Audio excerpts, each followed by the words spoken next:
Good morning, Cherokee. I'm your expressive host, Walter Dunn, and this is the CHS News.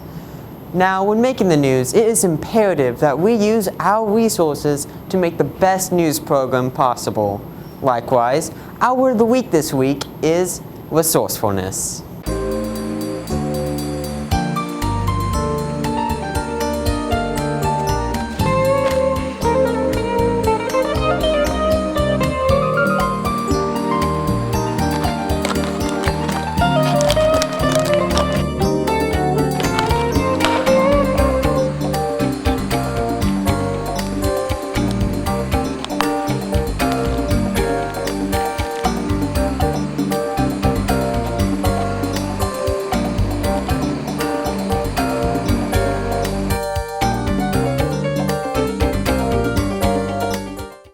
Football is a beloved sport, and it's covered here on the CHS News a lot. But Cherokee provides other athletic pastimes. Here's Brady with more. Hello, Warrior Nation. Our boys basketball team has been playing hard all season long, and the regular season's coming to an end with only one more game left before region tournaments start next week. Last Friday, Cherokee played against Roswell, and Cherokee won 52-37. Who was led by players who had 10 or more points, Tylen Owens, Zach Vickers, and Elijah Tucker, who each had 13, 11, and 10 points each, in a great team effort that resulted in our 20th win of the season so far. Cherokee has a record of 20-4 so far, and the next game is against one Cherokee's spiritual rivals in the region, Etowah. Here at Cherokee, so Warrior Nation, come support our Warriors for this big game on Friday night, as students only cost $3 to get in and see some great basketball action by our Warriors. Ladies, golf tryouts are February 11th and 12th. To try out, make sure you have all the forms turned in the physical. Also be sure to pick up the monthly grade log. It's due this Friday on the 31st. Cherokee has many fantastic athletic opportunities. However, it is the students and faculty that makes Cherokee, Cherokee. What would you say is the best quality of CHS? I think the students here are good quality people. The best quality of CHS is people who doesn't really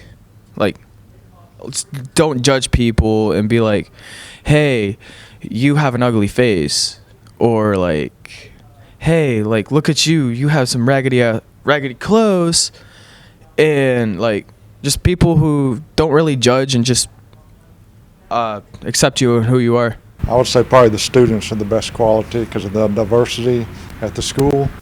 For the most part, all the students get along with each other. There's really not a whole lot of problems with it. So I'd say the students is what makes the school. If you could change anything about the school, what would it be? Smell, for sure. Smell. Why would you change it? It smells bad. People who sassy and just be like, NSC formation, or just people who just look at everybody and just be like, ha, he's low life. For the school to be better.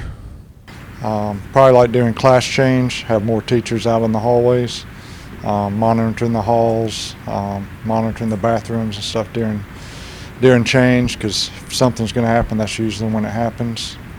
So probably having more teachers out during that to help monitor, because there's only 2 officers and then 5 administrators, and we can't monitor everything. I just think it would make the school more safe, and that's what we're here for, is to keep all the students safe and make it a safe environment so that everybody can enjoy and get a good education. Plastic. It's everywhere. It's in our straws to our shopping bags. Luckily, China may have a solution to this problem. This is World News. Welcome to World News. Rather than talking about a massive content fire like we did last week, this week we are talking about something a little more positive. On January 20th, China announced that they will be placing heavier restrictions on single-use plastic bags, along with the use of plastic straws. The goal will be to end the use of these by the end of 2020. Restaurant chains will also be required to reduce single-use plastic consumption by 30% by the year 2025. Disposable items such as plastic cutlery and carry-out containers are also expected to be included in the phase-out.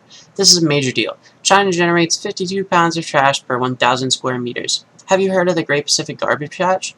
It is floating debris that is in the ocean, and it has over 1.8 trillion pieces of trash. China is the biggest culprit to this problem, so if they follow through on these restrictions, this will cut down on the waste. Well, that's all for the world news. Thank you, Cherokee. Have a good one. Throughout my life, I've always wondered, what if? What if I failed my classes? What if I was upside down? What if they made a new segment about what ifs? Well, that last one is no longer a question. This is What If.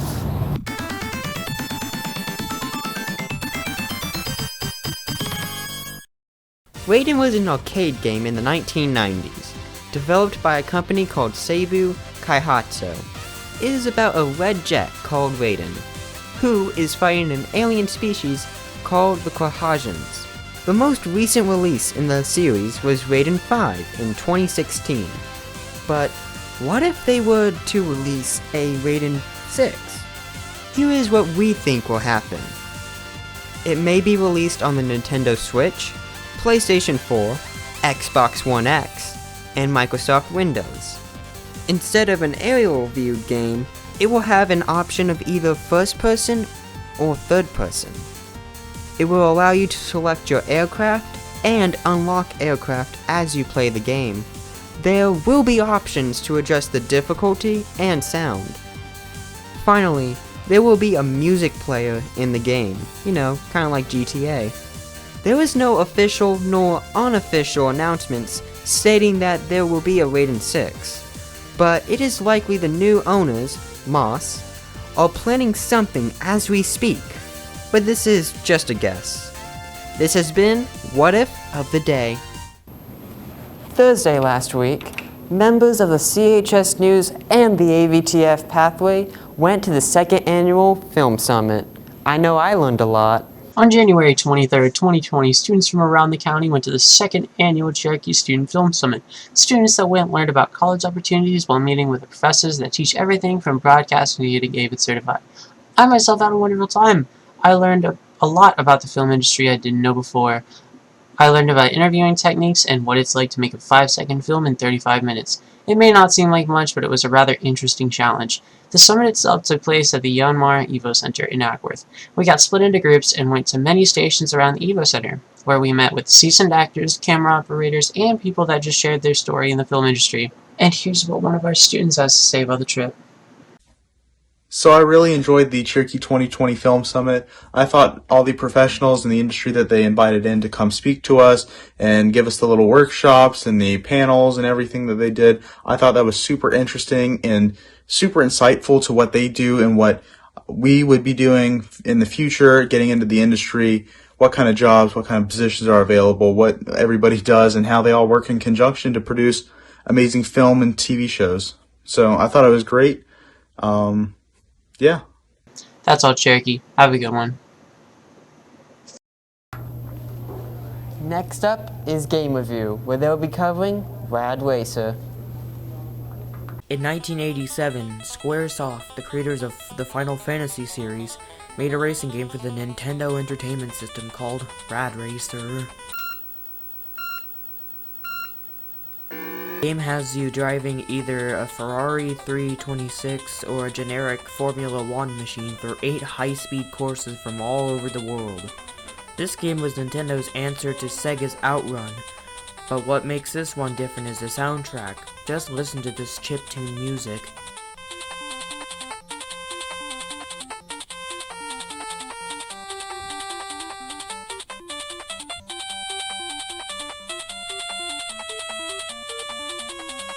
But that's not the only difference.